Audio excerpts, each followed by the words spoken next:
Sí, Lizeth, ¿me puedes confirmar? Sí, señor. Gracias. Listo, perfecto. Entonces, bueno, arranquemos. Eh, bueno, el día de ayer terminamos en la conceptualización de impedimentos y recusaciones, ¿cierto? Entonces, les hacía una pregunta al público con el fin de que pudieran conceptualizar qué se entiende por impedimentos, ¿no? Entonces, creo que el día de ayer alcanzaron a participar unos estudiantes, no sé quién el día de hoy, en este momento, quiera aportar algo adicional a esa definición o conceptualización de impedimento. Estoy tomando nota, entonces quien quiera participar de los que no han participado, por favor, pueden hacerlo en este momento. ¿Quién puede darnos una definición de impedimento?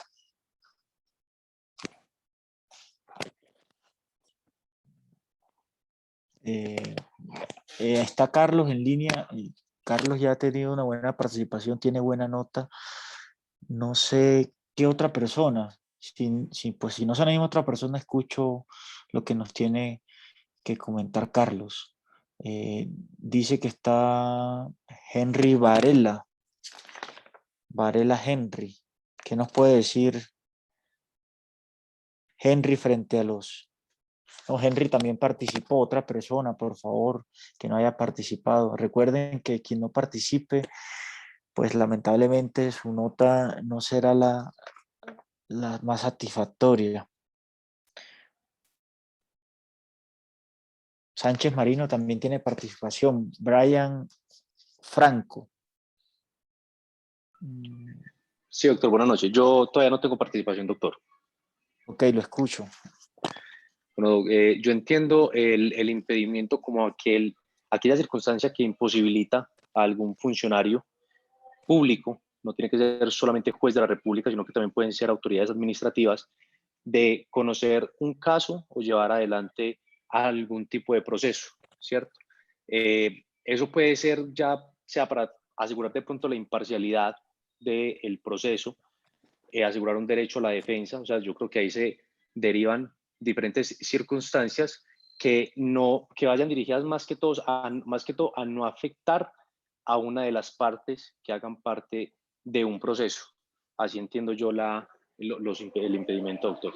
Bueno, ok, muchas gracias. Entonces, anoten por favor, les voy a proporcionar una noción de impedimentos que ha sido aceptada comúnmente por la jurisprudencia del Consejo de Estado.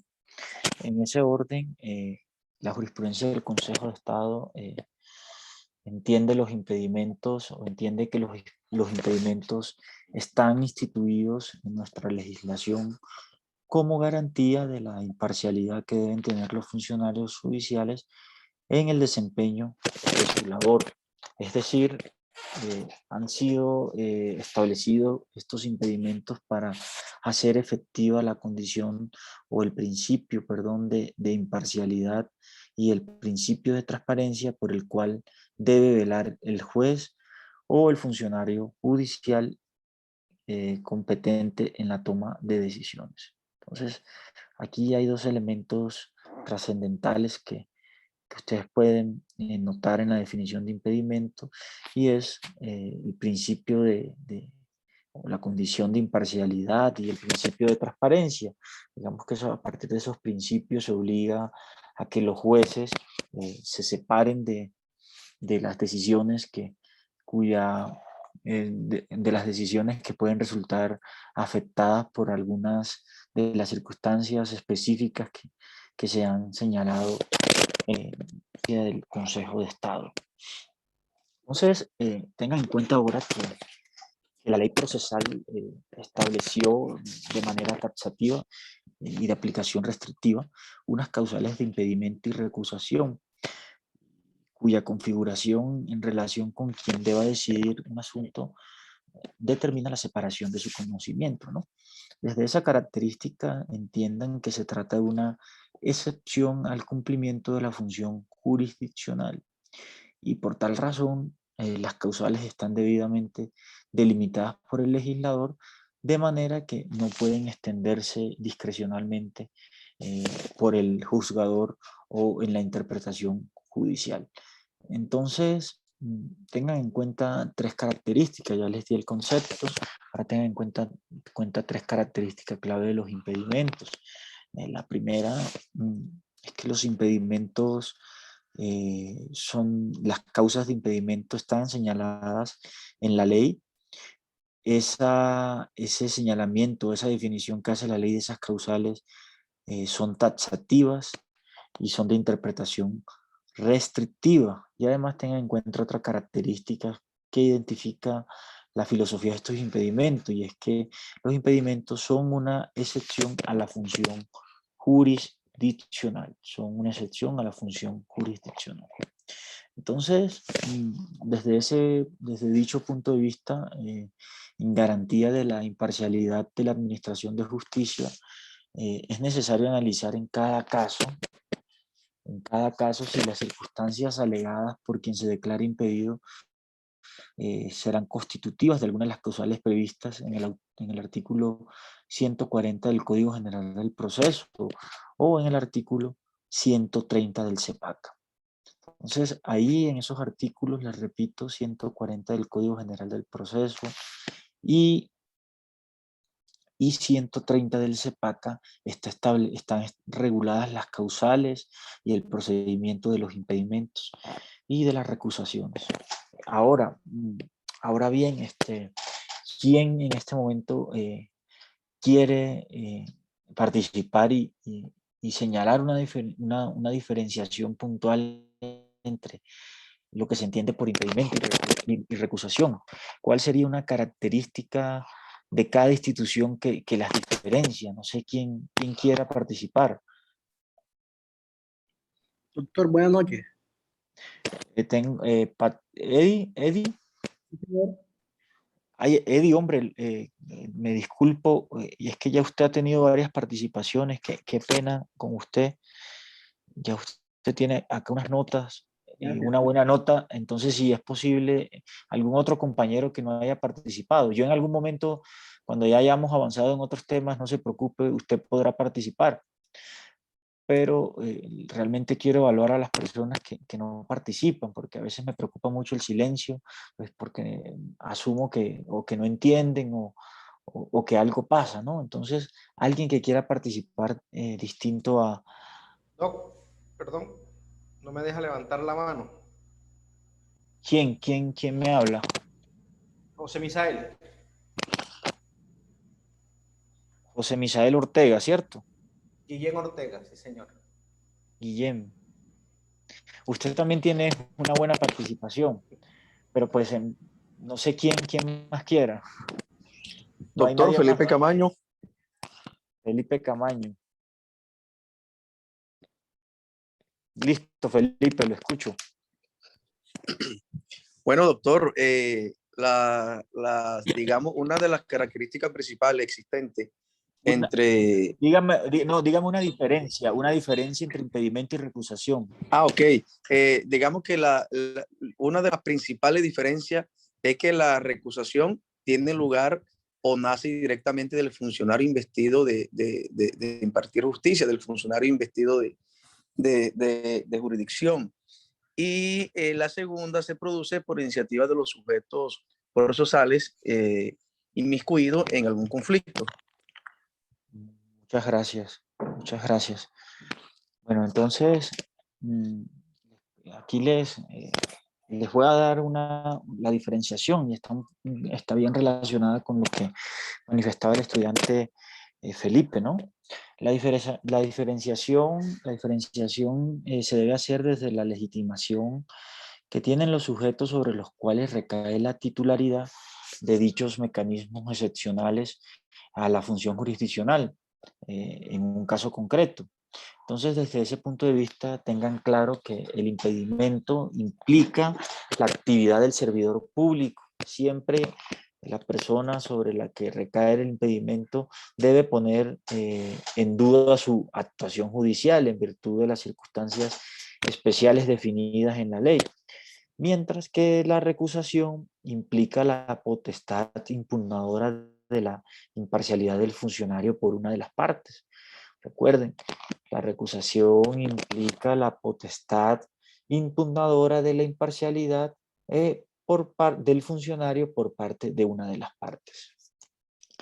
Les sugiero, muchachos, que revisen el Código General del Proceso, pues recuerden que por el principio de integración normativa y la remisión expresa que hace la Ley 1437 de 2011, a dicha norma también se aplican las causales ahí previstas. O sea, no solo son las causales del CEPACA, también se aplican las causales del CGP, y tengan en cuenta que así como estas causales son de naturaleza taxativas y de interpretación restrictiva, las del Código General del Proceso tienen la misma connotación.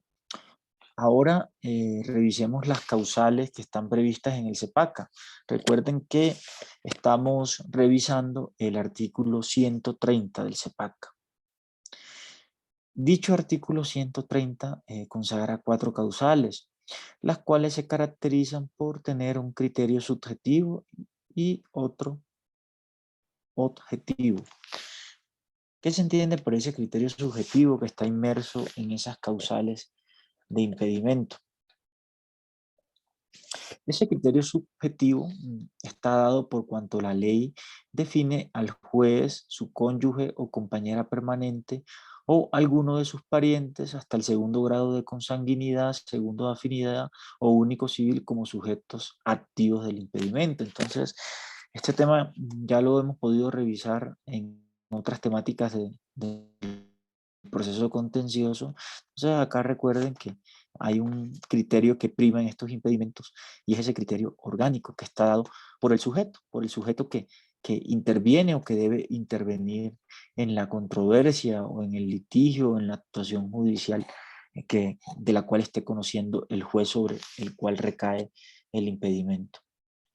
Otro de los criterios, el segundo criterio, es el criterio objetivo. Frente a este criterio, ustedes también tendrán una idea, ¿cierto? Y este criterio, digamos, repercute en que la ley es la que define desde el punto de vista material algunos aspectos de derecho sustancial sobre los cuales debe recaer la conducta. Entonces, recuerden, cuando uno habla, se refiere al criterio objetivo, necesariamente está hablando de la materia, está hablando de la sustancia, está hablando eh, del derecho o la materia sobre la cual recae la circunstancia de impedimento. Entonces yo les doy un ejemplo.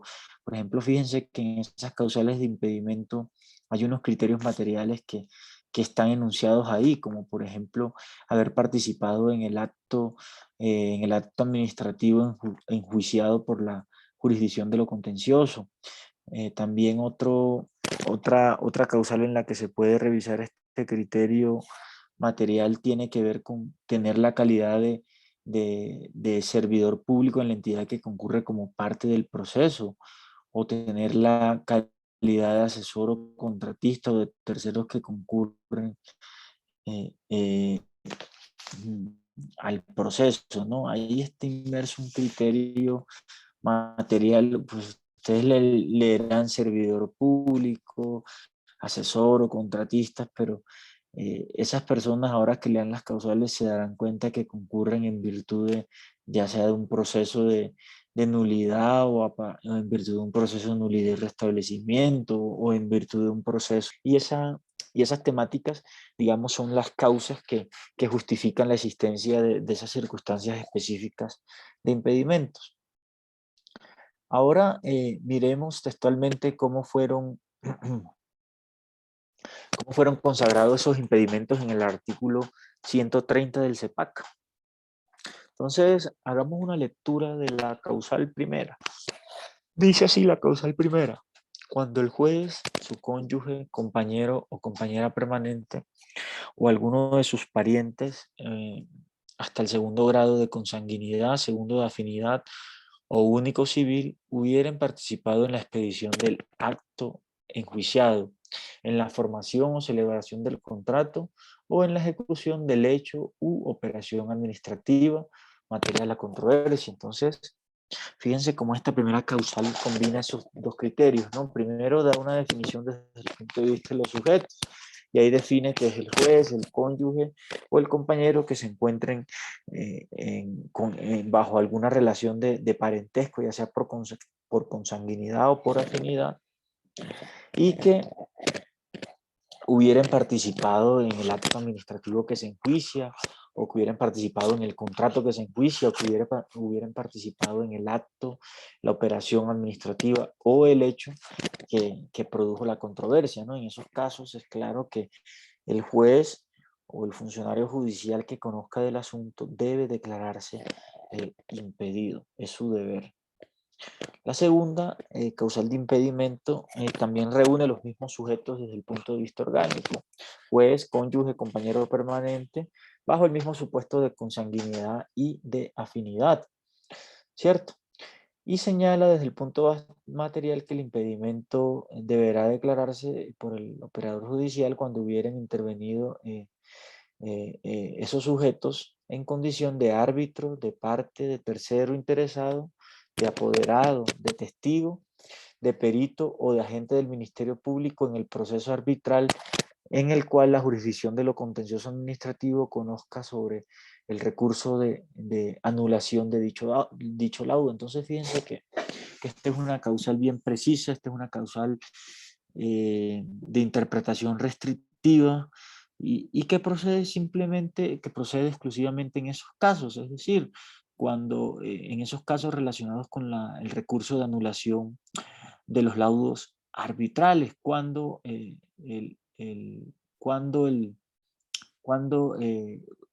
esos sujetos ahí definidos, es decir, el cónyuge, etcétera, hubieran intervenido en calidad de parte o tercero en el proceso arbitral. La tercera causal,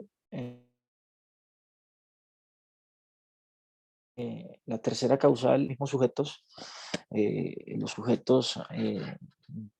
sujetos definidos ahí, y señala que cuando esos sujetos tengan la condición de servidores públicos en los niveles directivo, asesor o ejecutivo en una de las entidades públicas que concurran al respectivo proceso en calidad de parte o de tercero interesado. Entonces ahí también la causal es clara. En este caso específico, el juez deberá manifestar el impedimento cuando advierta que su cónyuge o su compañero o su compañera permanente tengan la condición de servidor público en el nivel directivo, asesor o ejecutivo, y que concurran y que a partir de esa, digamos, de esa posición intervengan en el proceso del cual conoce la jurisdicción de lo contencioso, ¿no? Ya sea como parte o ya sea como tercero. En esos casos el juez también debe declararse impedido. Otra causal a la que debemos hacer referencia es aquella que está relacionada a cuando estos sujetos tengan la calidad de asesores o contratistas de alguna de las partes o de los terceros interesados de terceros vinculados al proceso, o cuando tengan la condición de representantes legales o socios mayoritarios de una de las sociedades contratistas de alguna de las partes, o terceros interesados en el litigio. Entonces, fíjense que también es una causal específica, y en ese caso el juez debe declararse impedido. Aquí hay un temita que se me olvidaba comentarles, y es el siguiente.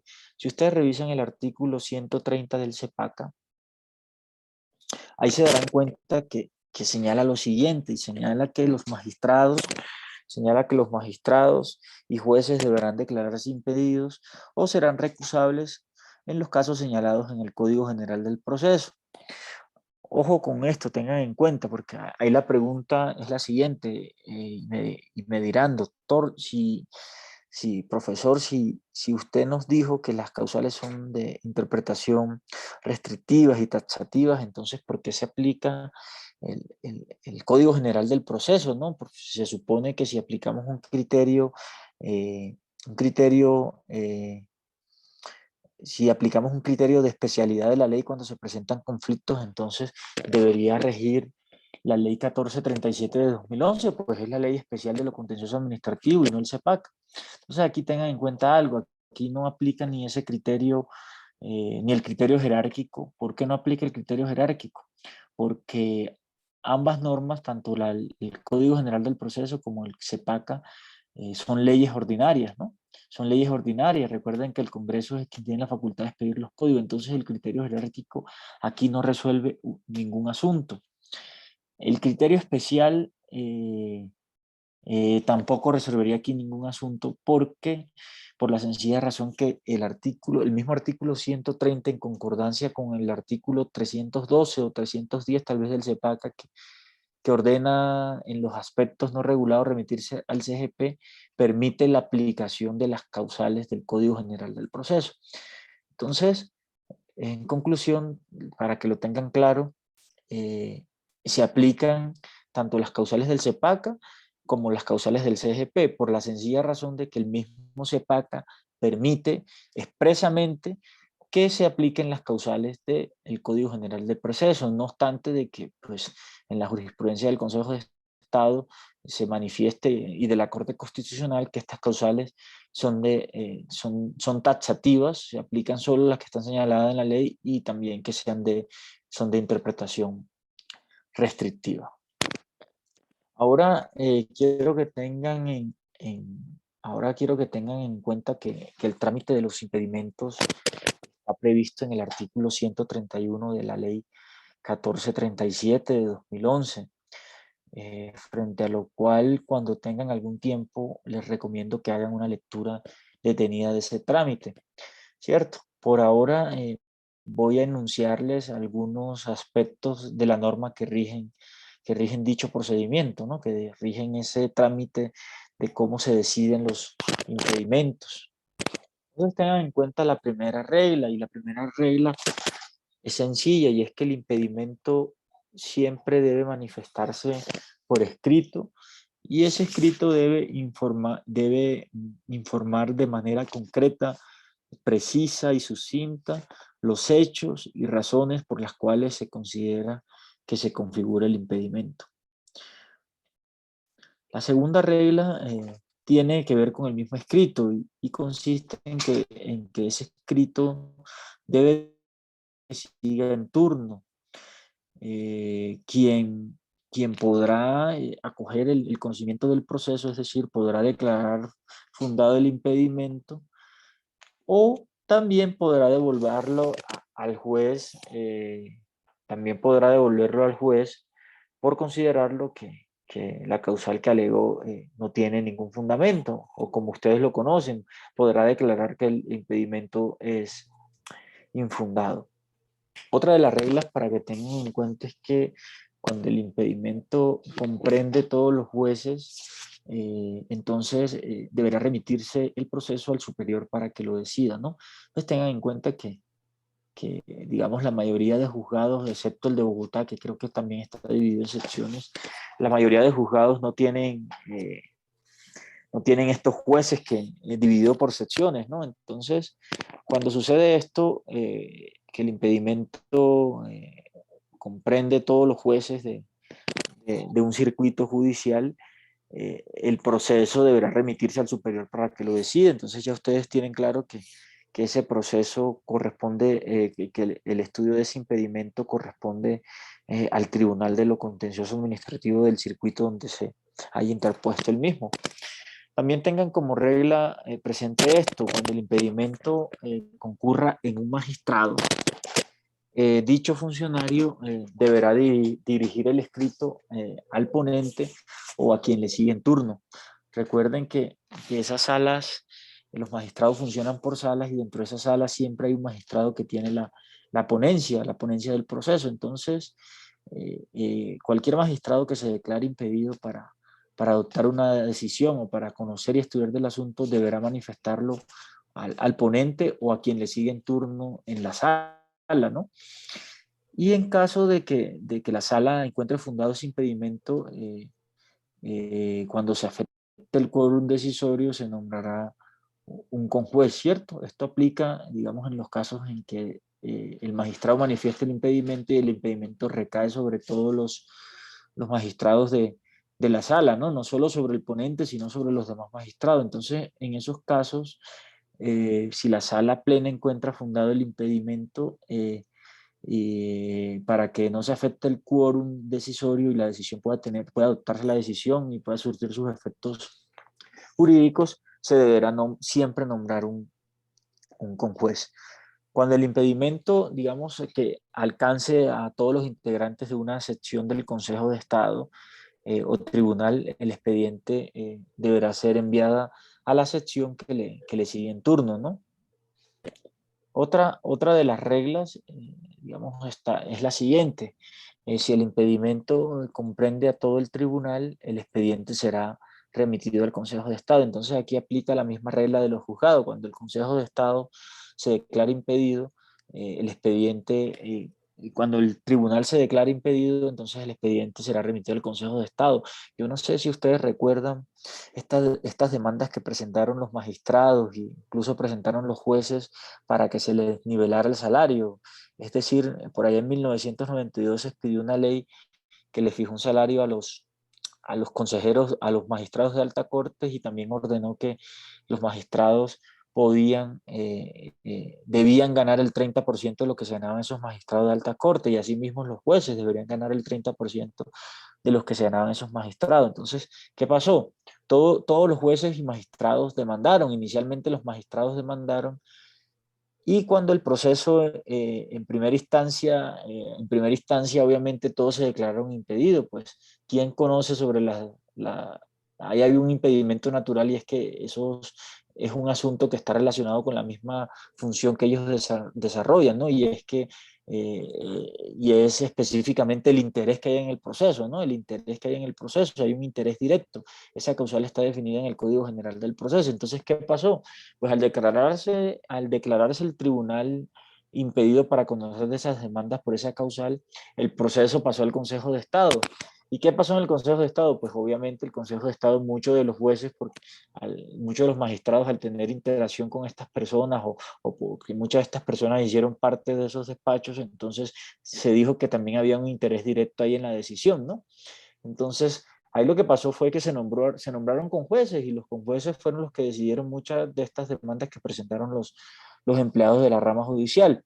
En fin, yo cierro el ejemplo para que ustedes tengan en claro digamos, la lógica del procedimiento de estos impedimentos es que se da como un efecto escalera. Si el juez no conoce, entonces conoce el juez de al lado. Si el juez de al lado no puede, entonces conoce el juez de la otra sección. Si no puede ese juez, lo conocen los conjueces. ¿Cierto? Lo mismo en los tribunales. Si no puede un magistrado, será el que le sigue en turno. Si no puede el que le sigue en turno, entonces, porque el impedimento afecta a la sala, entonces también se nombra un conjuez, y la misma lógica se aplica en el Consejo de Estado.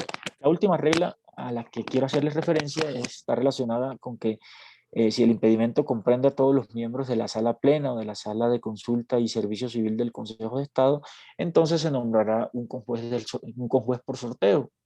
Entonces, fíjense, aquí hay otro aspecto que resaltar, que el conjuez es una figura transversal a la decisión de los impedimentos, pues en la medida en que todos los funcionarios judiciales se declaren impedidos, entonces el conjuez será el sujeto quien dirimirá estos conflictos, ¿no? Dirimirá estos conflictos. Finalmente, tengan en cuenta algo: las decisiones que se profieran durante el trámite del impedimento no son objetos de recurso, ¿cierto? No son objetos de recurso, y aquí hay una precisión. Recuerden que, claro, los recursos, eh, hay recursos que tienen una consagración taxativa en la norma y proceden específicamente contra ciertos autos y sentencias. Hay otros que son enunciativos, como el recurso de reposición. Entonces uno acá en principio pensaría que procedería el recurso de reposición, ¿cierto? Porque, digamos, es el recurso genérico que es viable para atacar autos o providencias que no sean susceptibles de otros recursos, ¿no? Pero acá tengan en cuenta que hay una disposición expresa del legislador que excluye la procedencia de estos recursos, de cualquier recurso, frente a los impedimentos, ¿cierto? Frente a los impedimentos. Entonces ustedes se preguntarán, bueno, y en este caso, ¿qué sucede? Si el juez realmente está impedido, ¿qué hago? ¿Lo recuso? Y si lo recuso, ¿qué recurso procede, no? Entonces, ahora que miremos la recusación, retomaremos ese tema, pero pues yo quiero que tengan en claro lo siguiente. Recuerden que hay otros mecanismos de protección de derechos, eh, que pueden proceder frente a estas decisiones en caso, en caso de que se encuentren vulnerados, por ejemplo, derechos fundamentales, ¿no? En caso de que se encuentre vulnerado el debido proceso, en caso de que se encuentre vulnerado eh, algún otro derecho constitucional, o si se puede atar este principio de imparcialidad con el debido proceso, hombre, es bienvenido, ¿no? Entonces, lo que le quiero decir es que sí, el legislador dice que no proceden recursos, pero esto no quiere decir que si un ciudadano, un juez, si un apoderado considera que se pueda ver afectada su imparcialidad, no quiere decir que no puede intentar otro medio judicial. Pues puede intentarlo, ¿no? Siempre y cuando justifique la procedencia de ese medio como lo señala la ley, ¿no? De otra parte, o siguiendo el hilo de estos impedimentos y recusaciones, quiero que revisemos ahora el artículo 132. Ese artículo 132 del CEPACA, ese artículo 132 del CEPACA se refiere al trámite de las recusaciones, ¿no? Entonces, acá lo primero que debo decirles es que esta es la misma regla. Recuerdan que les hablé de una regla escalera hace poco. Entonces, frente a las recusaciones se aplica lo mismo. Lo que sucede es que en este tema sí hay unas particularidades muy puntuales que la hacen diferente del impedimento, por cuanto recuerden que este es un tema de que las recusaciones es una potestad de las partes, ¿no? Es algo que se asimila al principio de justicia rogada. Son las partes las que pueden pedir la recusación del funcionario judicial. Entonces, no sé si hasta este punto tienen alguna pregunta, está todo claro. Si no, entonces continuemos con el trámite de estas recusaciones, ¿no? Entonces, ese artículo 32 establece una primera regla que señala lo siguiente. La recusación se propondrá por escrito ante el juez o magistrado ponente con expresión de la causal legal y de los hechos en que se fundamente, acompañando las pruebas que se pretenda hacer valer. Entonces, fíjense que esta regla no difiere de la misma regla en los impedimentos. Se requiere que la recusación conste por escrito y ese escrito sea claro, sea sucinto en los hechos y los fundamentos que sustenten la causal alegada, ¿no? La segunda regla dice lo siguiente: cuando el recusado sea un juez administrativo, mediante auto expresará si acepta los hechos y la procedencia de la causal y enviará el expediente al juez que le siga en turno para que resuelva de plano si es o no fundada la recusación. En caso positivo, asumirá el conocimiento del asunto. Si lo encuentra infundado, lo devolverá para que aquel continúe el trámite. Si se trata de juez único, remitirá el expediente al correspondiente tribunal para que decida si la recusación es fundada, caso en el cual designará juez ad hoc que lo reemplace. En caso contrario, devolverá el expediente para que el mismo juez continúe el trámite del proceso. Entonces, acá tengan en cuenta que, claro, hay unos procesos, cuando miremos las competencias de los jueces, ustedes se darán cuenta que ellos conocen en única instancia de algunos procesos contenciosos administrativos que han sido definidos expresamente por el legislador. Vamos que en este caso se rompe un poco la regla de escalera de la recusación, porque es algo muy parecido a la casación per saltum, ¿no? Entonces se supone que de esa recusación debería conocer a quién le sigue al juez, pero como es un juez de única instancia, entonces ya no conoce el juez que le sigue en turno, sino el tribunal. Es como tiene más o menos la lógica de la casación per saltum. Entonces, en ese caso, lo que hace el tribunal es que si considera fundado la recusación, entonces nombrará un juez ad hoc para que reemplace a ese juez recusado. Si no, devolverá el expediente para que éste siga con el conocimiento del mismo. El numeral 3 de ese artículo 132, tengan en cuenta que ese numeral es reciente, ¿no?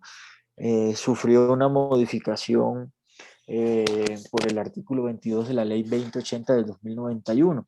Entonces, el nuevo texto de ese numeral es el siguiente: cuando el recusado sea un magistrado, mediante escrito dirigido al ponente o a quien le sigue en turno, si el recusado es este, expresará si acepta o no la procedencia de la causal y los hechos en que se fundamentan, para que la sala, sesión o sucesión resuelva de plano sobre la recusación. Entonces yo aquí le hago un pare, hago un stop para que tengan en cuenta que esas decisiones de las recusaciones, o sea, el juez de plano puede rechazarlas, y si la rechaza de plano el magistrado, pues el magistrado seguirá conociendo del asunto, ¿no?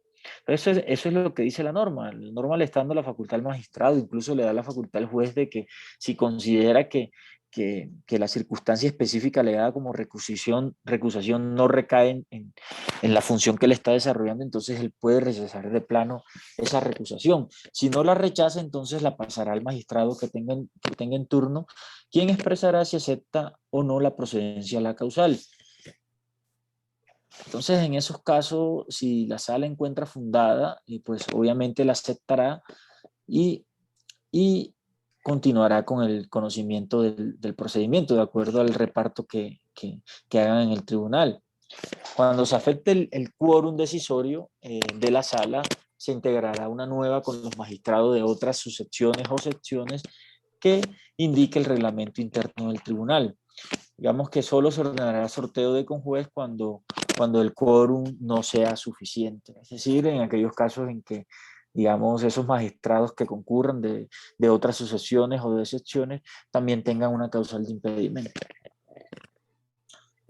La regla 4, tengan en cuenta que esta regla es la siguiente: si la recusación corresponde a toda la sección o subsección del Consejo de Estado o del tribunal, se presentará ante los recusados para que manifiesten conjunto o separadamente si aceptan o no la recusación. El expediente se enviará a la sección o subsección que le sigue en turno para que decida de plano sobre la recusación. Si la declara fundada, abocará el conocimiento del proceso; en caso contrario, devolverá el expediente para que la misma sesión o sucesión continúe el trámite del mismo. Entonces, fíjense que la estructura es la misma. Aquí lo que cambia son los sujetos, ¿no? Cuando sea un juzgado, cuando sea un tribunal, cuando sea el Consejo de Estado, cuando sea una sala del Consejo de Estado, cuando sea la sala plena, ¿cierto? Ahí lo que cambia realmente frente al trámite del impedimento, es el tipo digamos, es ese criterio orgánico, es el órgano frente al cual recae la recusación. Entonces, miren, el numeral 5 también fue modificado por el artículo 22 de la ley 2080 de 2021. El nuevo texto de ese artículo es el siguiente: si la recusación corresponde a todo el tribunal administrativo, se presentará ante los recusados para que manifiesten conjunta o separadamente si aceptan o no la recusación. El expediente se enviará a la sección o subsección del Consejo de Estado que conoce la materia objeto de la controversia para que decida de plano. Si se declara fundada la recusación, enviará el expediente al tribunal de origen para el sorteo de conjueces, quienes deberán conocer el asunto correspondiente. En caso contrario, devolverá el expediente al referido tribunal para que continúe con su trámite. También la regla 6 del procedimiento dice lo siguiente: cuando la recusación comprenda a todos los miembros de la sala plena de lo contencioso administrativo o de la sala de consulta y servicio civil del Consejo de Estado, se presentará a los recusados para que manifiesten en forma conjunta o separada si la aceptan o no. Aceptada la recusación por la sala respectiva, se procederá al sorteo de conjueces para que asuman el conocimiento del proceso. En caso contrario, la misma sala continuará el trámite. Entonces, ahora revisen el numeral 7. En este numeral 7, ese numeral 7 establece lo mismo frente a los impedimentos. Las decisiones que se profieran durante el trámite de las recusaciones no son susceptibles de recurso alguno, no son susceptibles de recurso alguno. Y aquí vuelve la controversia. Entonces, ¿qué procede si yo como apoderado considero que realmente sobre el juez recae un impedimento y por eso lo recuso? Entonces, ¿qué hago? ¿Qué hago? Porque como apoderado esto me puede afectar la imparcialidad del proceso. Entonces yo le pregunto al auditorio, en ese caso, quien quiera participar, en ese caso, ¿qué hacen? Cuando ustedes creen e insisten en que esa causal de impedimento recae sobre un juez y a pesar de eso el juez no la decretó. No declaró de oficio ese impedimento, sino que fue recusado. Y esa recusación, digamos, la rechazó de plano. Dijo, no, no, señor, sobre mí no recae el impedimento, entonces rechazo esa recusación que me hizo. Entonces, ¿qué mecanismos creen ustedes que tienen para atacar esa decisión? Teniendo en cuenta ese numeral 7 que dice que contra esa decisión no procede recurso alguno. ¿Quién quiere participar?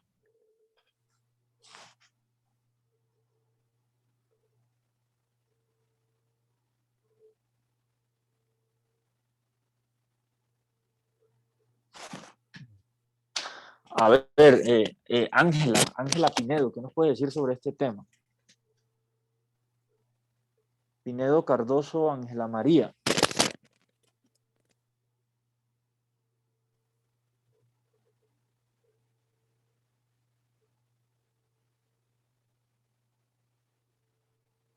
Pinedo Cardoso, Ángela María no está en clase.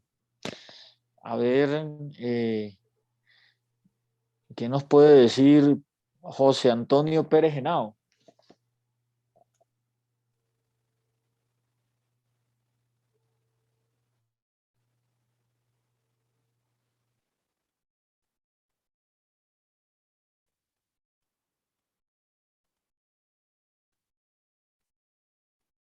Bueno, Alejandra Mesa Hernández, ¿qué nos puede decir frente a ese tema? Pues yo diría que si no, si bien es cierto, no es obligatorio que acojan el argumento, yo igual lo presentaría, pues presentaría mi oposición no tanto como un recurso, pero sí expresaría el punto en el cual estoy en desacuerdo. Pues no lo van a tomar o pueda que sí, pero yo igual lo presentaría. Claro, no, pero es que la ley le está diciendo, oiga, contra eso no procede recurso, entonces ¿usted qué haría? O sea, aparte de insistir en el recurso, que Doc, qué pena. seguramente se lo rechazan. Doc, qué pena, ¿me repite el artículo? 132, numeral 7.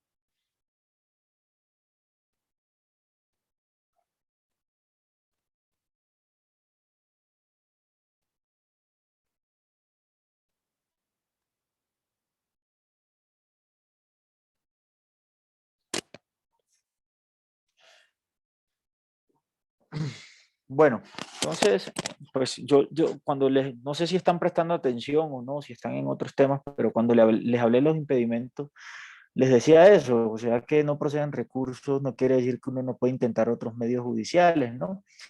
Entonces, el apoderado en su estrategia podrá mirar a ver si, por ejemplo, es procedente la acción de tutela. Pues, en ese caso, él tendrá que argumentar por qué esa decisión de recusación, a pesar de que no tiene recurso, viola, digamos, viola el debido proceso, por ejemplo. Digamos, pone en duda ese principio de imparcialidad que debe regular la administración de justicia, viola el derecho fundamental al acceso a la administración de justicia. Entonces, pues eventualmente en esos casos procedería la tutela, ¿no?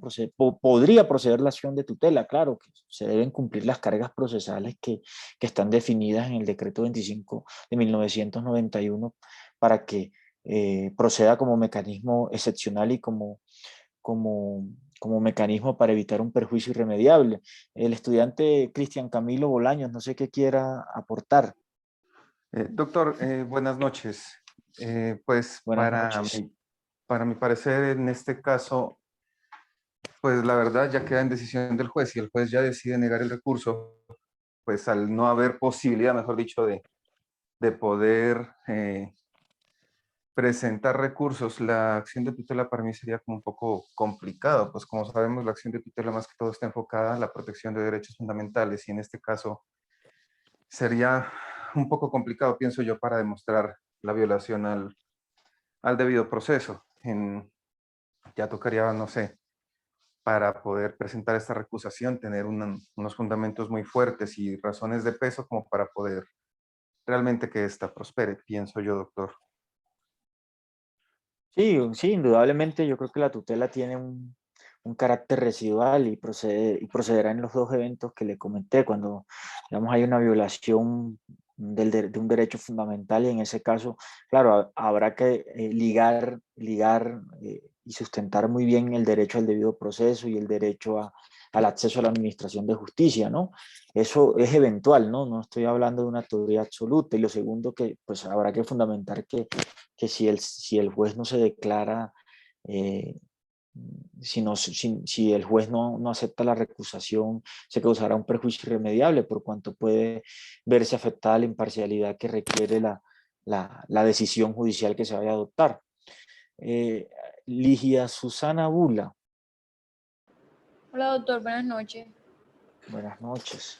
Una pregunta, cuando se interpone pues la recusación o el impedimento, ¿qué tiempo tiene el juez para responder? Bueno, ahí lo primero que debo aclararte es que el impedimento no se interpone. Si usted estaba prestando atención al inicio de la clase, recuerde que el impedimento es una facultad, bueno, una facultad no es una obligación de oficio que tiene el juez de declararse impedido cuando consideren algunas circunstancias específicas que pueden afectar el principio de imparcialidad para adoptar su decisión. Lo que sí se interpone, lo que es a facultad de partes, es la recusación, ¿sí o no? Y la pueden hacer las partes o los apoderados.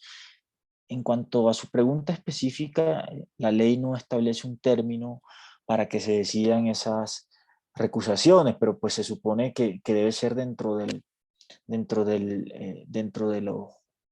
la ley 1437 no establece ese término, pero como se supone que el proceso se suspende, ¿cierto? Se suspende el proceso porque no puede conocerse de un proceso frente al cual hay una circunstancia que afecta a la imparcialidad, entonces la decisión debe tomarse dentro de términos razonables, ¿no?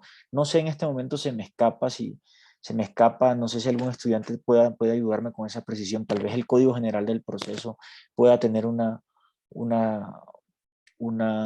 término específico para que los jueces resuelvan este tema, pero en principio la lógica procesal me dice es que como el proceso se suspende, esa decisión debe tomarse dentro de un término razonable, ¿no?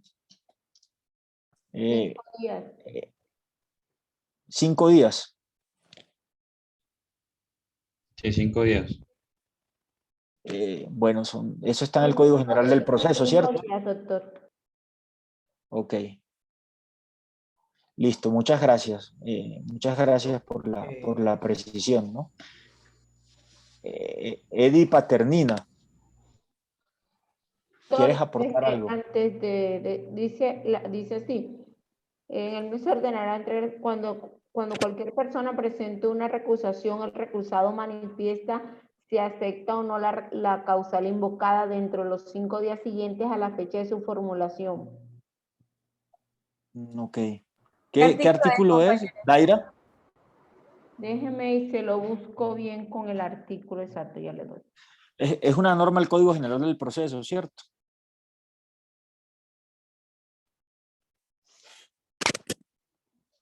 Bueno, mientras nos precisan eso,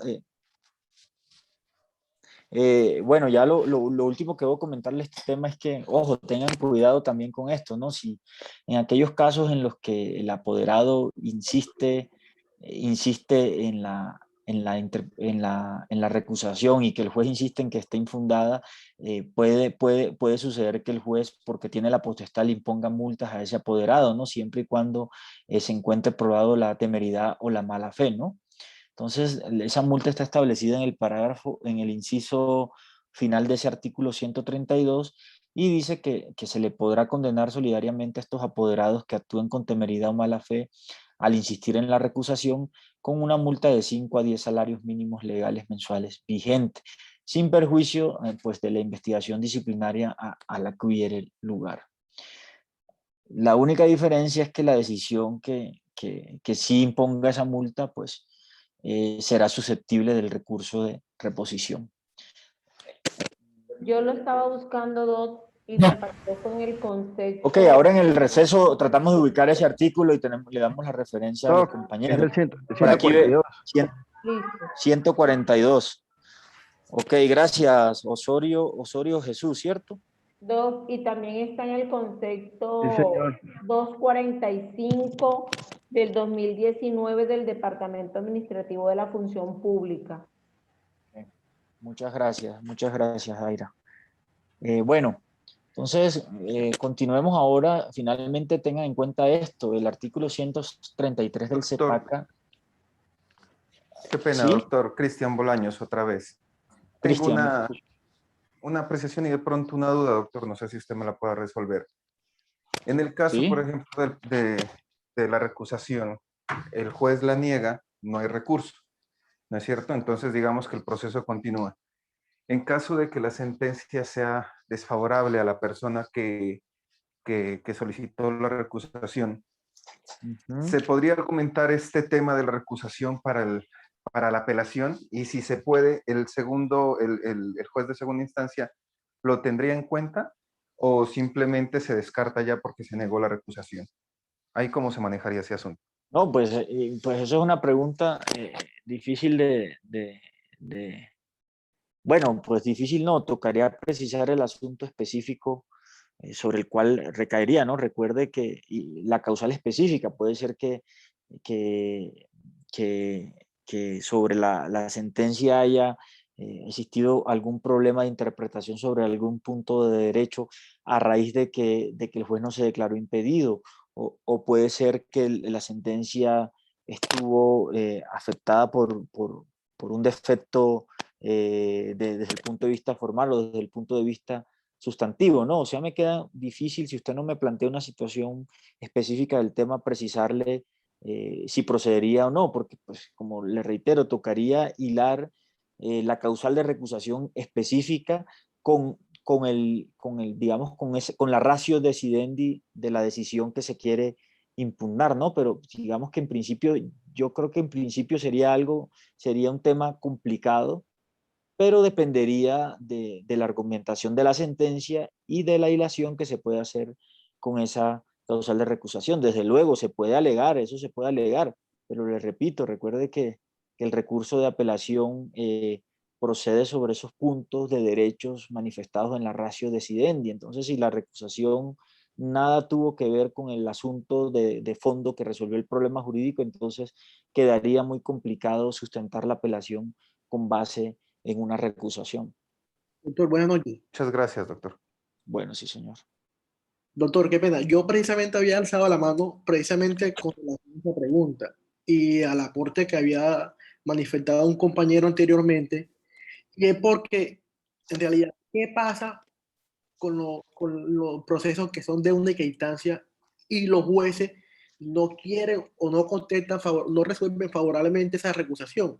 Y aquí creo que es muy personal esta definición, pero creo que la única decisión, la única, lastimosamente convertimos a la acción de tutela, la hemos prostituido, pero creo que la única forma de nosotros defender ese derecho fundamental vulnerado es a través de la acción de tutela.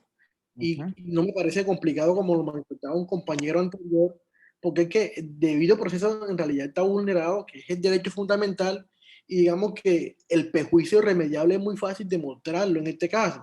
Es una de las causales que requiere la procedencia de esa acción de tutela en ese tipo de actuaciones judiciales. Entonces creo que la acción de tutela en este caso es el mecanismo más idóneo y también, digamos que se convirtió en una segunda instancia de esos procesos de única instancia. Bueno, muchas gracias, Eddie, por su aportación. Son las 9 de la noche, muchachos. Yo le voy a pedir que hagamos un receso de unos 15 minutos. Nos vemos a las 9:15, 9:16, para continuar con el tema, ¿no? Nos falta por ver el trámite de los impedimentos cuando son manifestados por los agentes del Ministerio Público. Entonces, muchas gracias por la atención prestada en esta primera parte y ya nos vemos en unos 15 minuticos. Por favor, el grupo de la exposición que se prepare. Muchas gracias a todos.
Buenas noches, muchachos, nuevamente. Continuemos con el tema.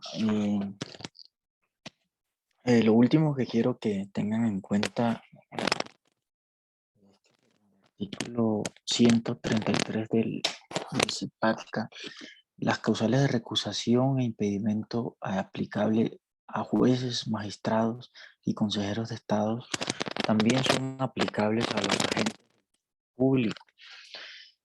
Y para su declaración se encuentra establecido un procedimiento en el artículo 134 del CEPACA.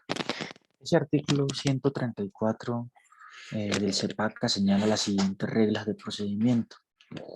Artículo 134, oportunidad y trámite. El agente del Ministerio Público en quien concurra algún motivo de impedimento deberá declararse impedido expresando la causal y los hechos en que se fundamente, mediante escrito dirigido al juez, sala, sección o subsección que esté conociendo del asunto para que decida si acepta o no el impedimento. En caso positivo, se dispondrá su reemplazo por quien le siga en el orden numérico, atendiendo a su especialidad.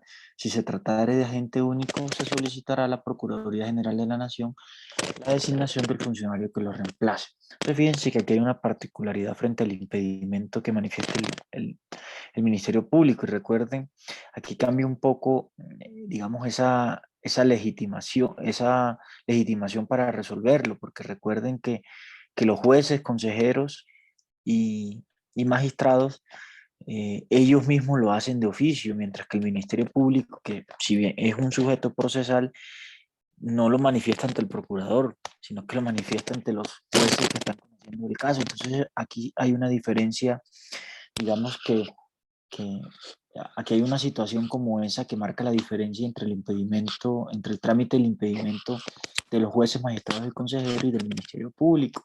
Recuerden, el Ministerio Público manifiesta ese impedimento ante los jueces, consejeros, magistrados. Los jueces, los consejeros y magistrados, pues ellos lo hacen de oficio, ¿cierto?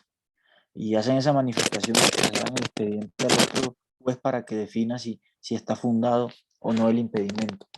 En cuanto a la recusación, la norma señala que el agente del Ministerio Público deberá proponerla ante el juez, sala, sección o sucesión del Tribunal del Consejo de Estado que conozca del asunto, para que resuelva de plano previa manifestación del recusado sobre si acepta o no la causal y los hechos. Si se acepta la recusación, pues se dispondrá su reemplazo por quien lo siga en el orden numérico atendiendo a su especialidad. Si se tratare de agente único, se solicitará a la Procuraduría General de la Nación la designación del funcionario que lo reemplace. Finalmente, quiero que tengan en cuenta el parágrafo de esa norma. Ojo con ese parágrafo de la norma, porque ese parágrafo lo que está señalando es que habrá algunos asuntos especiales en los que solo el procurador debe intervenir, ¿cierto? Hay unos asuntos especiales y en esos casos cuando ese procurador debe intervenir en ese asunto y sobre él recaiga alguna causal de impedimento o que sea recusado, solo lo reemplazará el viceprocurador, ¿no? En esos casos tengan en cuenta, la delegación, digamos, en ese caso está prohibida a los demás agentes del Ministerio Público. Solo el viceprocurador podrá reemplazar al procurador, ¿no? En el conocimiento de ese proceso. Bien, con esto, digamos que damos por terminado como la primera parte introductoria del curso.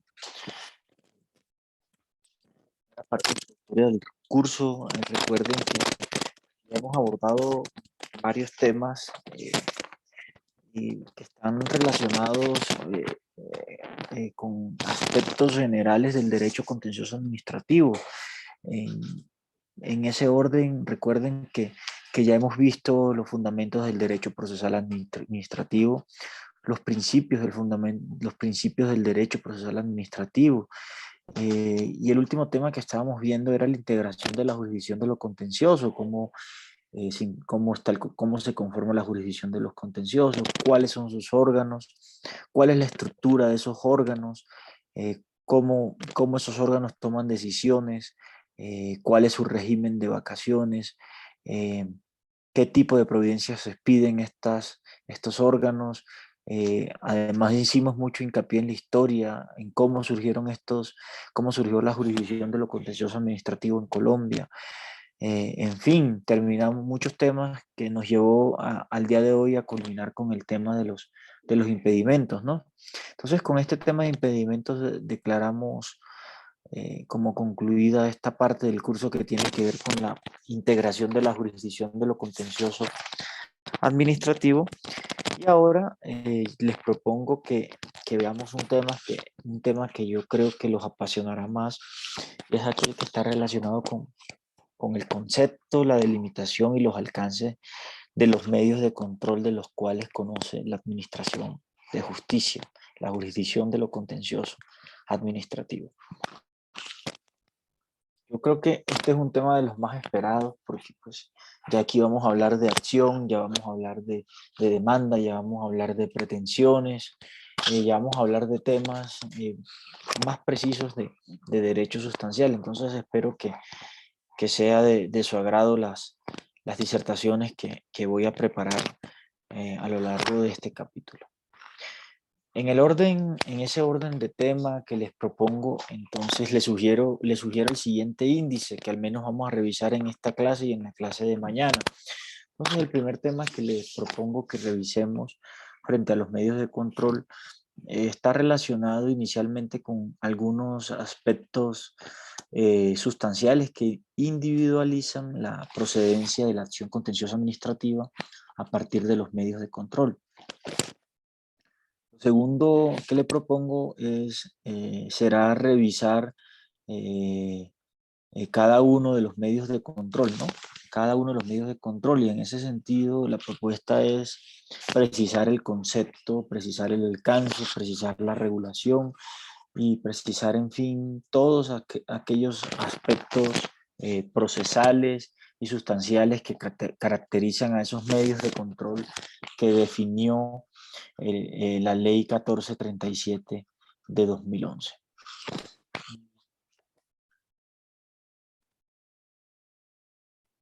Una sugerencia que les debo hacer frente a este tema es que quienes puedan, por favor revisen el código contencioso del EGIS. En esos códigos existe un flujograma de cada uno de los medios de control, incluso del procedimiento ordinario y los procedimientos especiales, para que ustedes puedan ubicar gráficamente cómo es la interacción de esos medios de control dentro del proceso, ¿no? Cómo se desarrollan esas pretensiones dentro del proceso contencioso administrativo.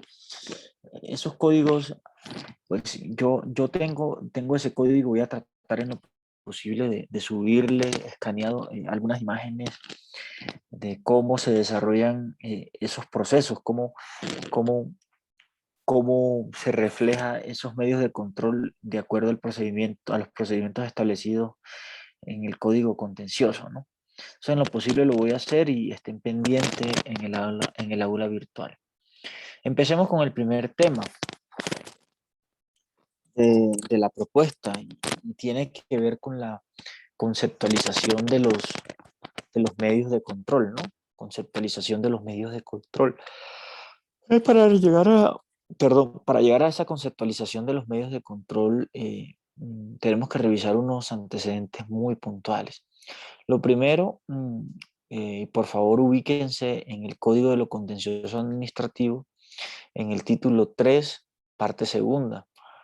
Quienes ya se ubicaron o quienes puedan ubicarse, ahí encontrarán los medios de control definidos por el legislador para controlar desde el punto de vista judicial a la administración pública. Recuerden, en el título 3 de la parte segunda de la Ley 1437 de 2011 pueden ubicar medios de control, como lo observarán quienes ya abrieron el código o como lo podrán observar quienes lo abran en otra oportunidad.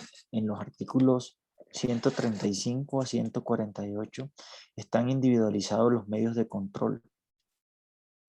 ¿cierto? Artículos 135, 148. Les dejo de tarea que por favor en su casa puedan profundizar sobre cada uno de los medios de control que están establecidos ahí. Aunque vamos a verlos todos, es importante que ustedes hagan una lectura de esos artículos, repito, 135 a 148, para que puedan ubicar la conceptualización de cada medio de control. El segundo antecedente que debemos tener en cuenta para entender la filosofía o la razón de ser de cada medio de control es responder a un interrogante puntual. Y es el siguiente: ¿qué se entiende por control de legalidad de la actividad administrativa?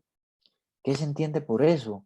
O en otras palabras, ¿qué se entiende por el control jurídico de la actividad administrativa o de la actividad de la administración pública? Digamos, una definición de ese concepto, una definición frente a ese control, nos permitirá acercarnos a la justificación de los medios de control, de qué se entiende por medios de control.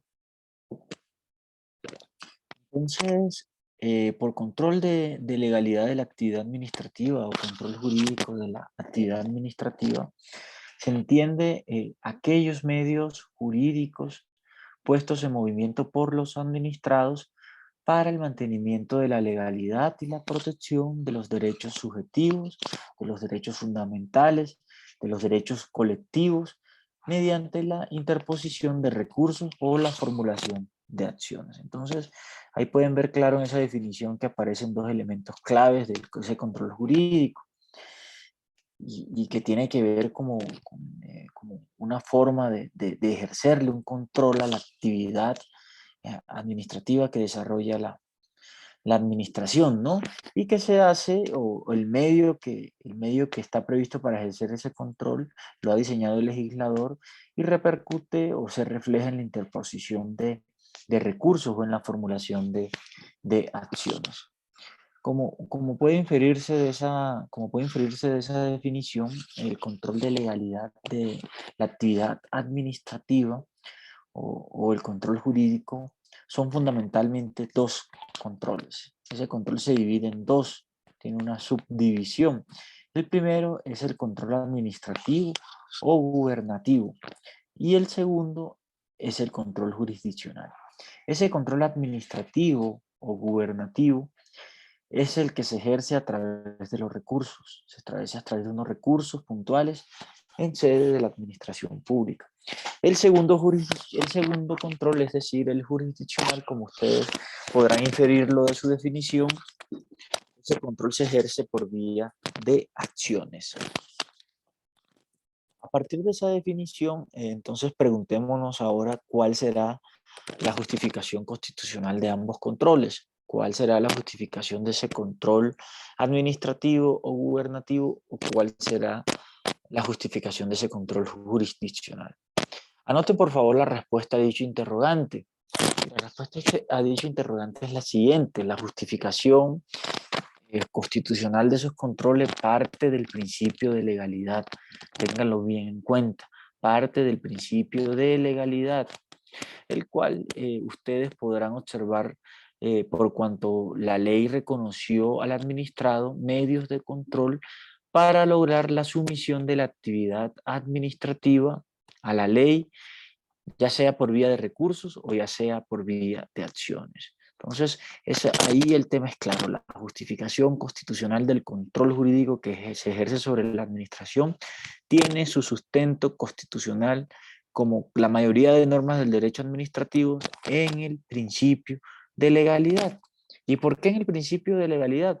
Porque ese principio de legalidad es el que reconoce, es a partir del cual el legislador le reconoce al administrado la posibilidad de interponer unos recursos, ya sea vía administrativa o vía judicial, para lograr la sumisión de la actividad administrativa, para lograr la sumisión de las entidades o autoridades públicas a la Constitución y a la ley.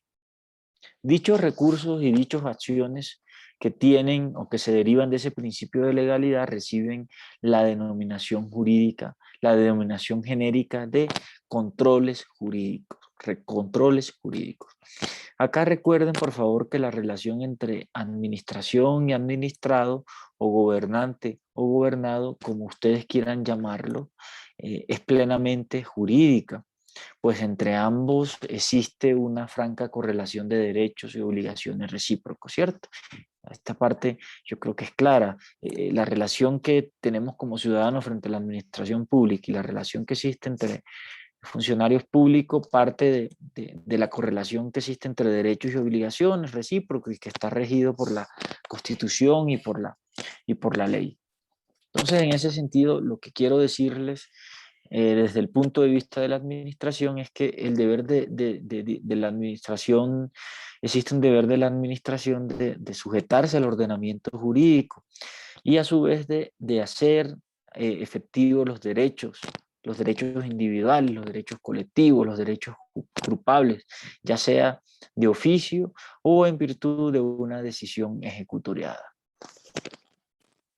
Desde el punto de vista del administrado, recuerden, les estoy hablando de esa correlación que existe y desde el punto de vista del administrado, digamos que esa correlación entre administración y ciudadano lo que quiere significar el derecho que tiene el ciudadano de exigir a la administración el acatamiento de la ley y el deber que tiene el ciudadano de obedecer los mandatos legales, de obedecer los mandatos constitucionales y de obedecer los mandatos legales. Para entender esa justificación, por favor, revisen el artículo 3 y 6 de la Constitución Política. Esos principios son claves.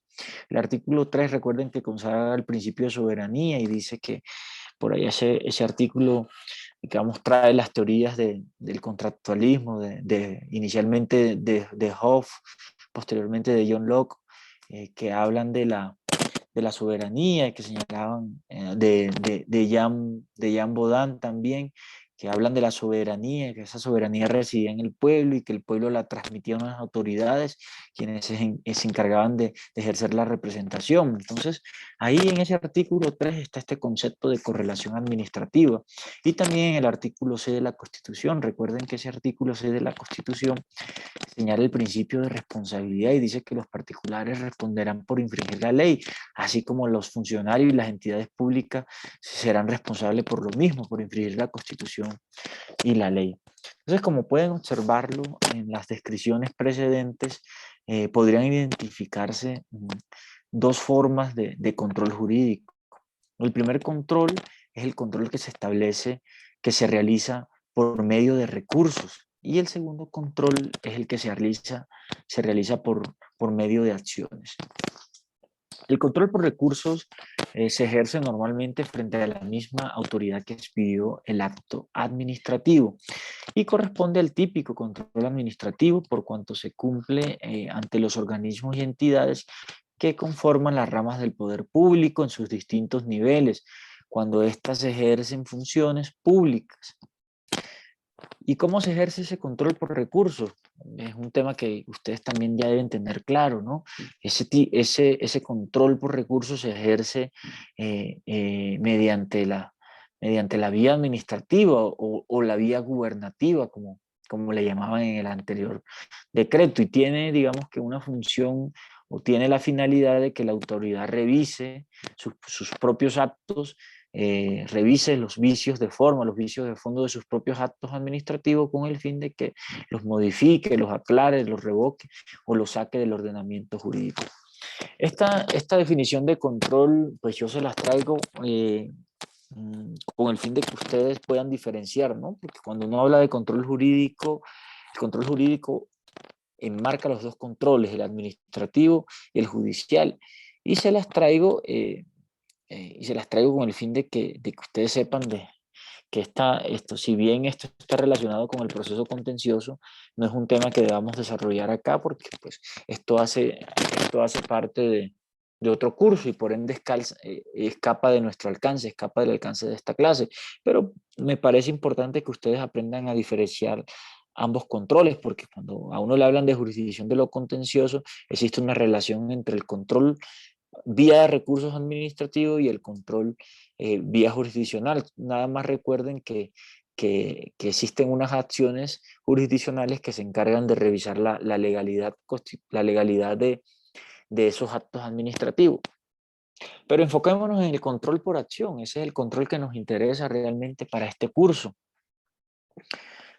Ese control es propio de los organismos judiciales y que obviamente son extraños a la administración pública.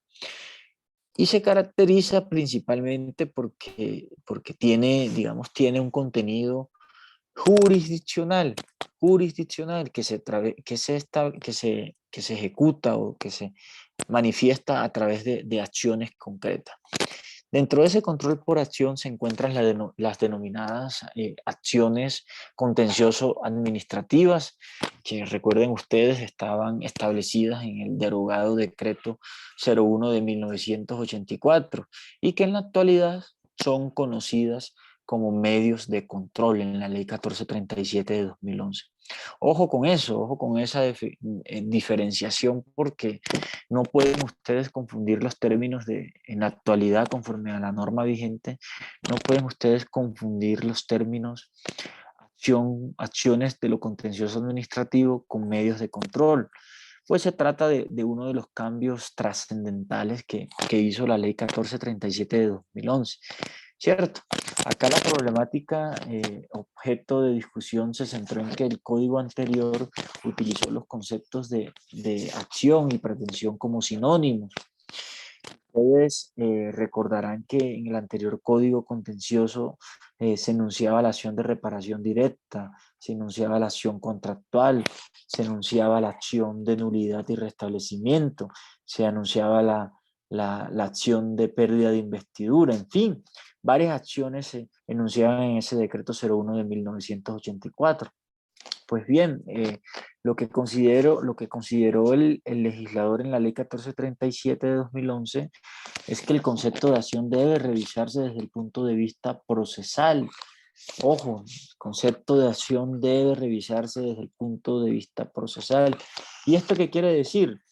Que debe revisarse como un derecho público que persigue naturalmente un fin público traducido en la adecuada definición de un conflicto a través de una sentencia.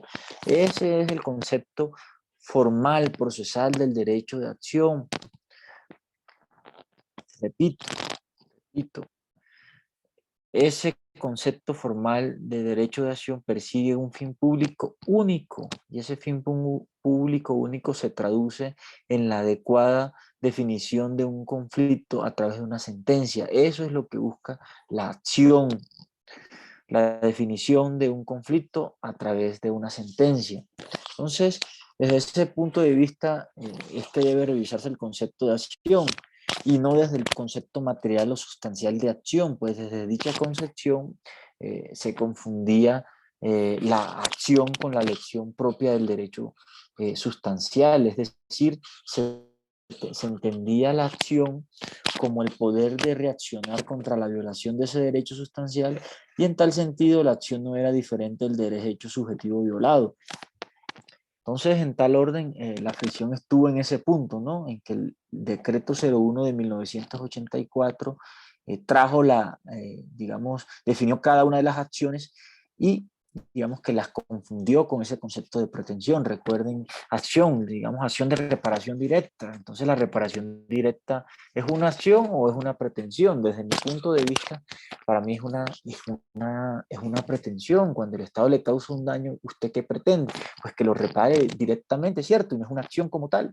La acción es una sola y es la acción de lo contencioso administrativo. Entonces tengan ese dato presente porque ahí está la diferenciación de por qué el nuevo código habló de medio de control y no habló de acciones individualizadas. En tal orden, reitero, la fricción estuvo en ese punto, es decir, en utilizar el término acción desde el punto de vista sustancial, lo cual en el fondo implicaba una verdadera clasificación de pretensiones y no de acciones. Desde luego, los términos acción y pretensión, para que tengan en cuenta esta aclaración, los términos acción y pretensión, se trata de dos concesiones procesales que se complementan, ¿no? Pero ambas tienen un alcance distinto, pues mientras la acción genera un vínculo entre demandante y el Estado consistente en que aquel tiene derecho a exigir y es decir, el Estado tiene la obligación de producir una sentencia frente a esas exigencias. La pretensión realmente lo que crea es una relación jurídica entre el demandante y el demandado. ¿Y cómo crea esa relación? A partir del efecto jurídico que se persigue con lo que se pide en la demanda. Entonces, fíjense que hay aunque se tratan de dos instituciones que procesalmente están relacionadas hasta el punto que la acción sin pretensión no puede sobrevivir y la pretensión sin acción tampoco. Ambas se relacionan porque mientras la acción, digamos, es ese medio para hacer valer esas pretensiones ante la jurisdicción, la pretensión es la acción, la relación jurídica que surge entre las partes, ¿no? Y que está determinada por lo que se pide específicamente en la demanda. Por eso no era factible que el Código Viejo hablara de acción de reparación, acción contractual, acción de nulidad de establecimiento, cuando realmente lo que estaba confundiendo era ambos términos, acción y pretensión. Ahora, ese es el punto de vista mío, eso es lo que yo he podido investigar y lo que me parece de la reforma. Ustedes pueden tener otra opinión, ustedes pueden que sí, que les parezca que se debe llamar acción de reparación directa.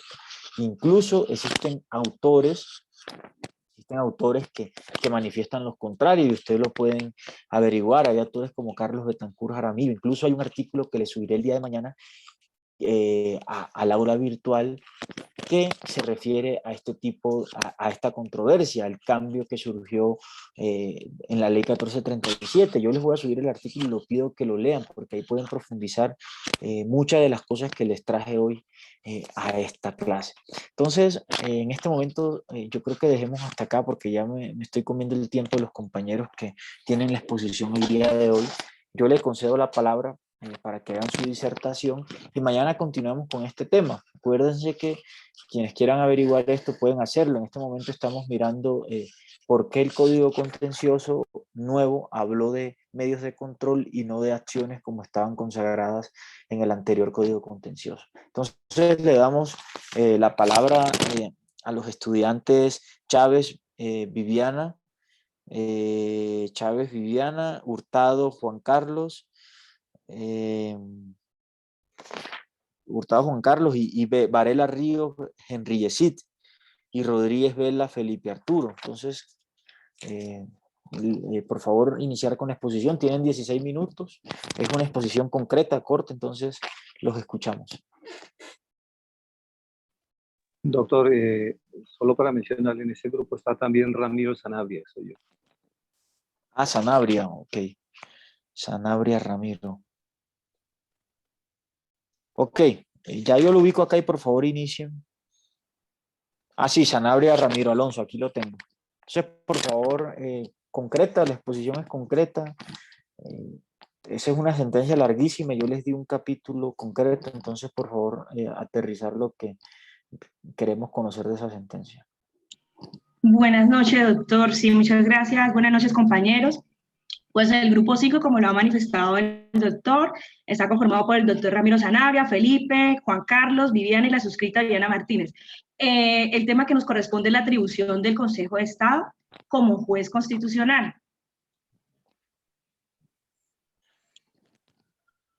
Bueno, hay unos antecedentes. A nosotros nos corresponde pues la sentencia, la C037 de 1996. La verdad pues es bastante extensa, pero nosotros nos vamos a centrar en los artículos 43 y 49 de la ley 270 de 1996, la cual es una ley estatutaria de la Administración de Justicia, una revisión que ingresó a la revisión constitucional del proyecto de ley 58 del 94 ante el Senado y 264 del 95 ante la Cámara.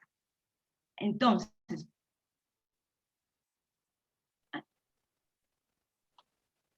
hay unas atribuciones del juez constitucional que le reconoció la Constitución al Consejo de Estado. Ese se encuentra en el artículo 237 de la Constitución Política, en los cuales pues hace referencia a 3 atribuciones del Consejo de Estado. En esta sentencia solo vamos a tratar del el numeral segundo de este artículo 237, que es que conocer de las acciones de nulidad por inconstitucionalidad de los decretos dictados por el Gobierno Nacional, cuya competencia no corresponda a la Corte Constitucional. Esa es de las atribuciones pues, que vamos a tratar. Pues el Consejo de Estado es el Tribunal Supremo de la Jurisdicción de lo Contencioso Administrativo pues, de Colombia.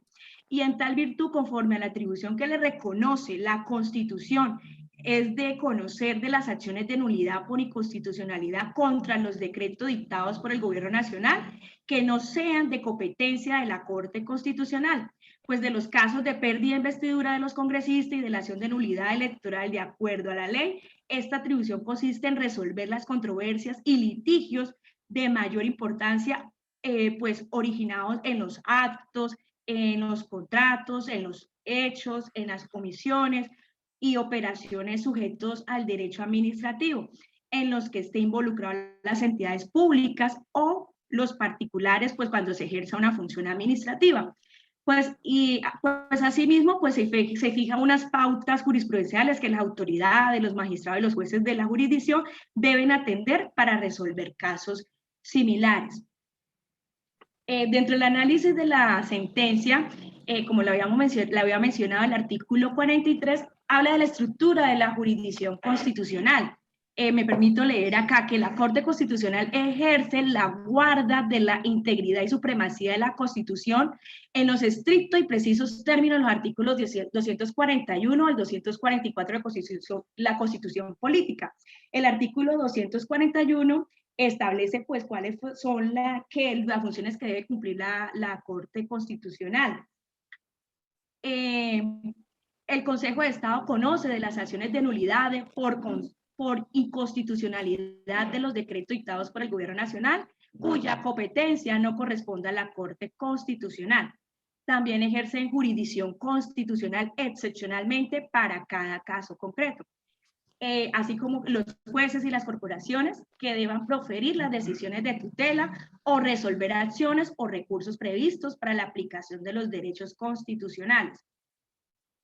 Dentro de este artículo, pues en la sentencia hay unas consideraciones de la Corte Constitucional que dice que no existe un control concentrado de la Constitución, que el Consejo de Estado tiene funciones constitucionales y que el control constitucional por parte de los jueces.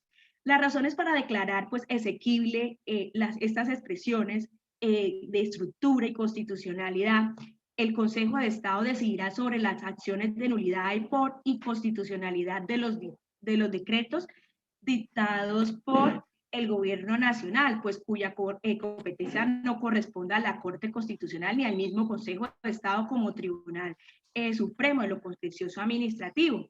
Y toda esta decisión pues será adoptada por la Sala Plena de lo Contencioso Administrativo del mismo Consejo de Estado. Porque la Corte Constitucional ejerce, como ya se había mencionado, pues la guarda y la integridad y supremacía de la Constitución en los artículos del que mencioné, el 241 al 244. El artículo 49, me permito decir al artículo 43, el anterior, pues que la Corte Constitucional, como bien lo dispone la Constitución, pues debe ejercer esas funciones ceñidas, estrictamente establecidas en el artículo 241 y no puede tampoco extralimitarse, porque aquí pues resultaría perjudicar en una separación de poderes. Bueno, el artículo 49, el control de constitucionalidad de los decretos dictados por el gobierno cuya competencia no haya sido atribuida a la Corte Constitucional de conformidad con el numeral segundo del artículo 237 de la Constitución Política. Pues el Consejo de Estado decidirá sobre las acciones de nulidades por inconstitucionalidad de los decretos dictados por el Gobierno Nacional, cuya competencia no corresponde a la Corte Constitucional ni al propio Consejo de Estado. Dentro de esto se puede ejercitar por cualquier ciudadano contra las siguientes clases de decretos. las voy a mencionar. Primero, que los dictados por el Gobierno Nacional en ejercicio de facultades constitucionales y con sujeción a las leyes generales, cuadro o marco. Las dictados por el Gobierno Nacional en ejercicio de las leyes que lo confieren autorizaciones. Tercero, los dictados por el Gobierno Nacional en ejercicio de las leyes que confieren mandatos de intervención en la economía. Cuarto, los dictados por el Gobierno Nacional en ejercicio de facultades que directamente le atribuye la Constitución y sin sujeción a la ley previa. Dentro de la sentencia, pues había unas observaciones de la ciudadanía en cuanto a la declaración de inexequibilidad de este artículo, que dice que sostiene que no se puede, mediante una ley estatutaria, atribuir una competencia de la Corte Constitucional al Consejo de Estado. Y igualmente dice que para estos efectos obra como tribunal constitucional. Entonces la Corte en esto hace referencia, hace unas consideraciones que habla de un control constitucional difuso. Pues cuando se habla de un control constitucional difuso, pues está hablando, pues el objeto es aquí salvaguardar la Constitución. En el momento de tomar una decisión, pues el juez o la autoridad que tenga su conocimiento, pues que se debe abstener de aplicar una norma que se puede considerar como contraria a la Constitución. Entonces, aquí se declara inesequible parcialmente algunos apartes de las normas relacionadas, acto por medio del cual pues, la Corte Constitucional deja sin efecto parcialmente una norma por estar en contra de la Constitución o de los principios que se establecen y que dan su aplicación en los artículos 214, 215, 241 y 200 política. Pues de esto se desprende pues, que el Consejo de Estado, además de las funciones que le incumbe como Tribunal Supremo, lo contencioso administrativo, pues ejerce otras destinadas a preservar la integridad de la Constitución, ya que le compete decidir sobre las nulidades por inconstitucional de los decretos dictados por el Gobierno Nacional, pues cuya competencia no le corresponda a la Corte Constitucional. Igualmente, pues el Consejo de Estado hace parte de la Administración de Justicia. Compañera, Pues, disculpe que le interrumpa, pero es que el doctor se salió, entonces que espere un momento para que él la pueda escuchar. Bueno, gracias. Qué pena, me quedé sin internet, por favor, si puedes retomar la exposición.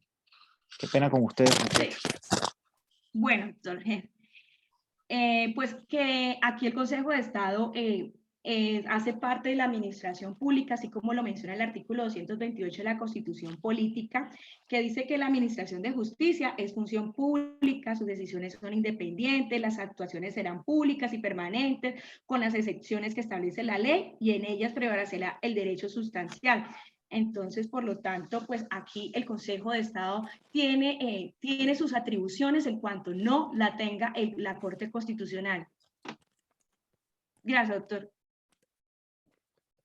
Permítame complementar un poquito ahí lo que me dice la compañera. Lo que dice la Corte Constitucional es que el control no está concentrado realmente en la Corte Constitucional como tal, sino que, o sea, no está concentrado, sino que es difuso.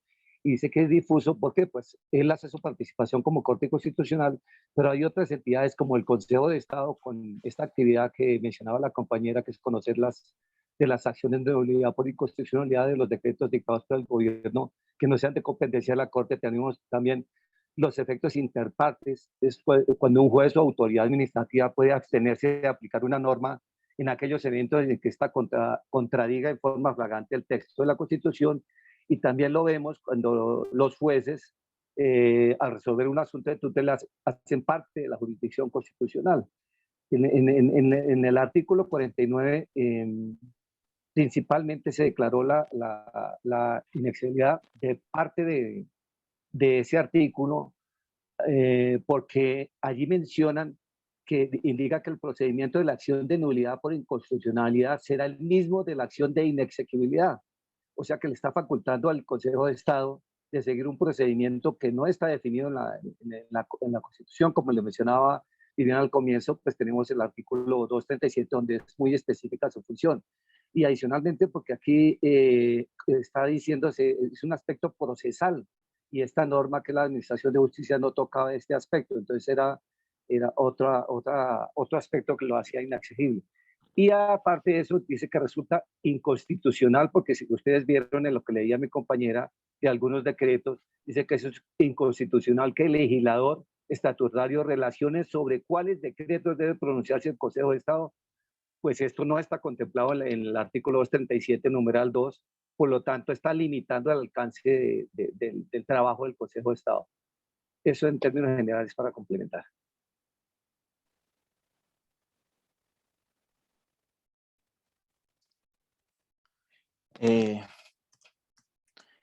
¿Listo? Sí, sí, doctor, ahí terminamos nuestra... Si alguna ¿Hay pregunta, alguna inquietud? ¿Hay alguna inquietud en el auditorio para los compañeros? Ninguna, doctor. Gracias. Bueno, ustedes, yo me perdí un rato de la exposición, pero les quiero hacer una pregunta. ¿Ustedes podrían recordarme cuáles fueron las causas, por qué el Consejo de Estado, por qué la Corte Constitucional declaró inexequible esa parte del artículo que había señalado los decretos sobre los cuales el Consejo de Estado debía conocer en virtud de esa función como juez constitucional? Sí, doctor. ¿Por qué lo declaro? Porque si leemos el texto de lo que dice el artículo 237, que es el alcance de ellos, la norma dice conocer de las acciones de nulidad por inconstitucionalidad de los decretos dictados por el gobierno cuya competencia no corresponde a la Corte Constitucional. ¿Qué ocurre en este artículo 49? Ahí hay 4 decretos, le está relacionándolos. Entonces, le está limitando el alcance al artículo 237, el alcance del Consejo de Estado, indicándole cuáles decretos, cuando la norma sencillamente le dice lo que no corresponde a la Corte Constitucional es de usted, el Consejo de Estado. Entonces aquí, por limitar su alcance, por eso lo declara inconstitucional. Ok, otra pregunta. Bueno, y entonces, ¿cuáles son los decretos o cuáles son las normas sobre las cuales el Consejo de Estado puede ejercer ese conocimiento como juez constitucional?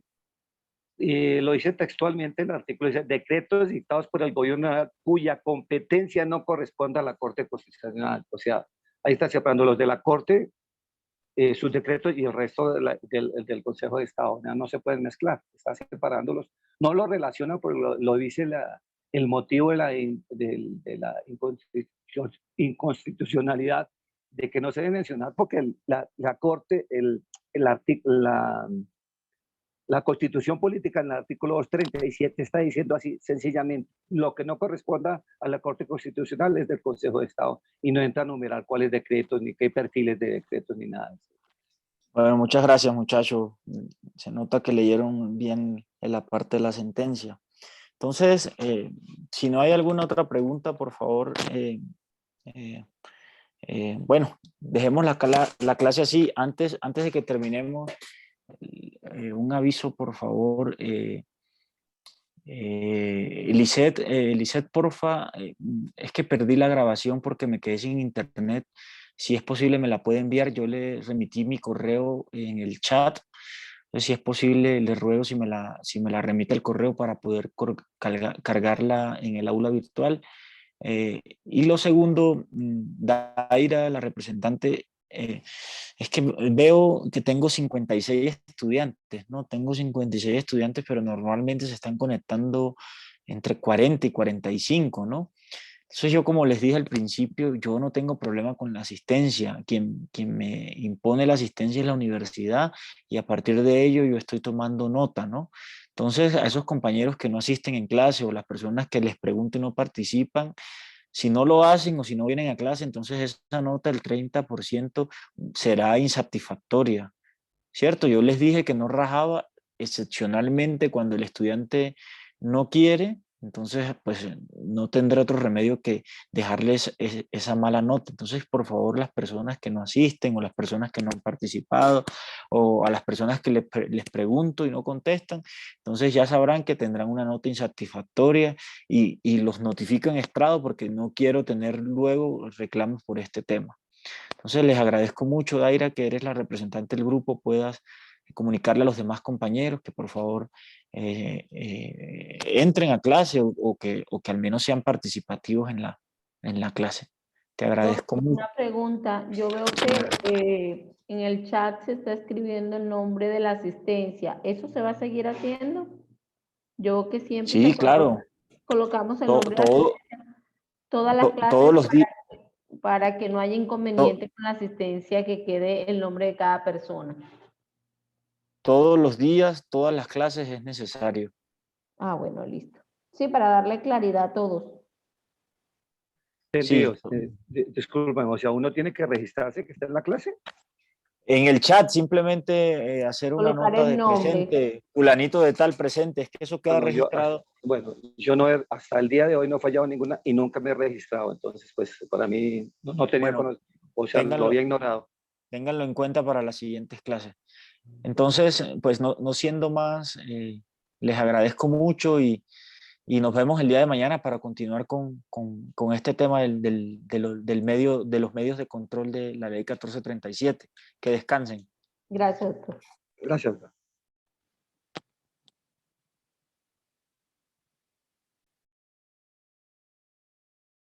Feliz noche para todos. Gracias, doctor. Feliz noche. Bueno, hasta luego, que esté muy bien.